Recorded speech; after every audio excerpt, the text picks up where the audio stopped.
બનાસકાંઠાના દાંતીવાડા તાલુકા પંચાયત કચેરીમાં સરકારી કામમાં અડચણ ઊભી કરી તાલુકા વિકાસ અધિકારીને મારી નાખવાની ધમકી આપવાનો સનસનીખેજ બનાવ સામે આવ્યો છે। આ ઘટના બાદ સરકારી બાબુઓમાં ભારે ચકચાર મચી ગઈ છે। પ્રાપ્ત માહિતી અનુસાર દાંતીવાડા તાલુકાના જાત ગામના મહિલા સરપંચના પુત્ર સહિત 3 લોકોએ ટીડીઓ પર સરકારી કામોના બિલો કઢાવવા માટે દબાણ કર્યું હતું।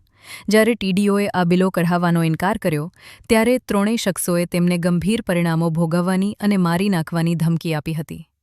આ ઘટનાથી ભયભીત થયેલા ટીડીઓએ તાત્કાલિક દાંતીવાડા પોલીસ સ્ટેશનમાં ફરિયાદ નોંધાવી છે।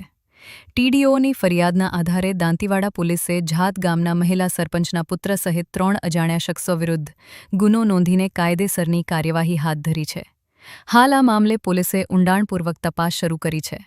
જો કે આ સમગ્ર ઘટના પાછળનું સાચું કારણ શું છે અને કોનો દોષ છે તે પોલીસ તપાસ બાદ જ બહાર આવશે। હાલ પોલીસ દ્વારા આ મામલાની ગંભીરતાથી તપાસ કરવામાં આવી રહી છે।